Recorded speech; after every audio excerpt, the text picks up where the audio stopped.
Fala aí, galerinha, tudo certinho? Bem, arrumando os papéis aqui, tem aqui um jornal na cidade de Salvador chamado A Tarde, no estado da Bahia, não é? Chamado A Tarde. Sai de manhã cedinho, mas o nome é A Tarde.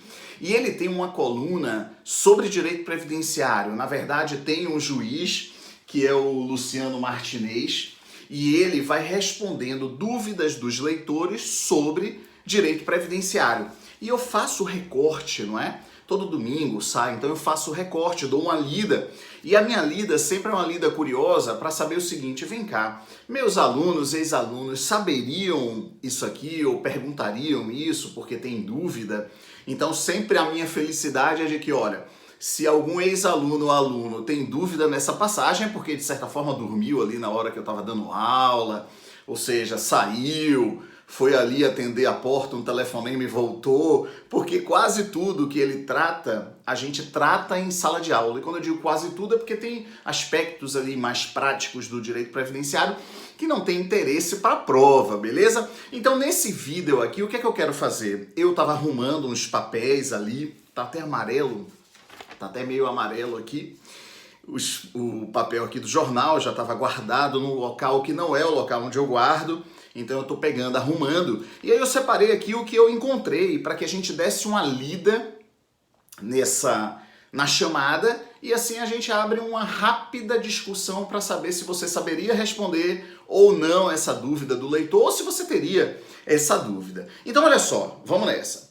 Primeiro aqui, olha só, o aposentado especial não pode permanecer em trabalho insalubre. A dúvida do leitor era o seguinte: ele se aposentou por tempo de contribuição especial, aquela aposentadoria de 15, 20, 25 anos, e ele pergunta: eu posso continuar trabalhando na mesma empresa e na mesma função? E aí, o que é que você responderia? O cara se aposenta numa mina subterrânea. Aí ele cumpre ali os requisitos de tempo mínimo e idade, porque agora tem idade. Quem foi meu ex-aluno lá um tempo atrás pode não estar sabendo, mas agora tem idade também. Então tem tempo de contribuição 15, 20, 25 anos e tem idade mínima, 55, 58 e 60 anos. Pois bem, o cara se aposenta numa mina subterrânea, porque trabalhou ali 15 anos e tem os 55 anos de idade, tanto homem quanto mulher. Pode permanecer trabalhando na mina subterrânea naquela empresa? Verdadeiro ou falso? Claro que falso, não pode continuar trabalhando naquela mesma função. Mas a empresa gosta daquele funcionário, pode sacar ele para a área administrativa sem estar exposto a agentes nocivos, químicos, físicos e biológicos? Sim ou não? Sim, pode. Não há impedimento de permanecer trabalhando, só não pode trabalhar naquela função exposto a 15, 20 ou 25 anos. Beleza? Então é isso. Então vamos lá. Olha aqui uma outra aqui. A reforma da Previdência trará aumento de contribuições para quem tem salários e proventos mais elevados. Isso é verdade? Então aqui, ó, tem aqui a dúvida do leitor, aí o Luciano Martinez vai lá e fundamenta. Então é isso. A reforma da Previdência, a emenda constitucional 103 de 12 de novembro de 2019, vai ter ali, ou na verdade trouxe alíquotas superiores. Sim ou não? Sim, sim. Antes, por exemplo, para empregado avulso e doméstico, quais eram as alíquotas? 8, 9, 11 pontos percentuais, não é? De forma não cumulativa, não era assim? Pois com a reforma da Previdência agora vai até 14%. E no caso de servidores públicos vai a 22% essas alíquotas, vai a 22%. Mas no caso do empregado avulso e doméstico vai a 14%. 7,5, 9, 12, 14. E mudou também a sistemática, elas são agora progressivas, ou seja, cumulativas. Então ele vai aqui e diz: sim, a reforma da Previdência trouxe aumento de contribuições para quem ganha salários e proventos mais elevados. Olha que massa essa aqui, olha que massa. Essa daqui, olha, não sei se dá para ler, acho que não. Eu leio aqui para vocês. Previdência Social ajuiza ação regressiva contra responsáveis por acidente do trabalho.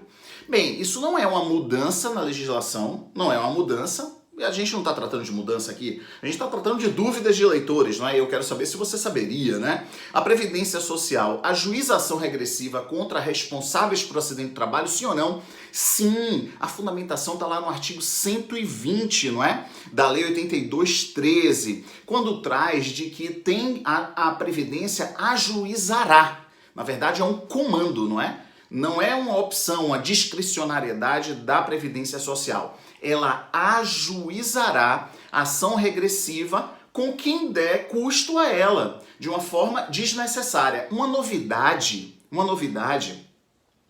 por negligência, por imperícia, por não cuidado com o trabalhador que trabalha para aquela empresa, a empresa não dá ali EPI, EPC para o trabalhador, então, portanto, ele se acidenta. Então, a agência da Previdência, a Previdência Social, o trabalhador se dirige a uma agência da Previdência e requer ali um benefício por incapacidade temporária ou permanente.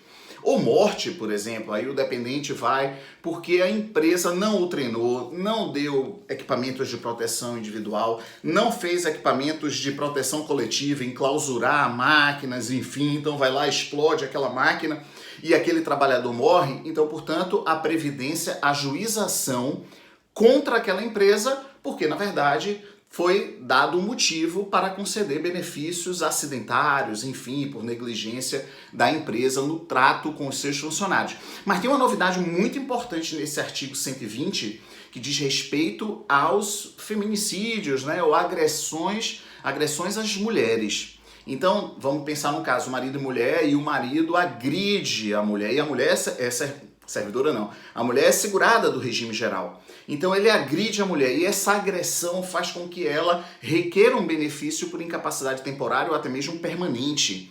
A Previdência ajuizará ação regressiva contra esse agressor. Basicamente, a Previdência vai fazer um cálculo estimativo de quanto ela vai gastar na concessão desse benefício para essa segurada e cobra do cara.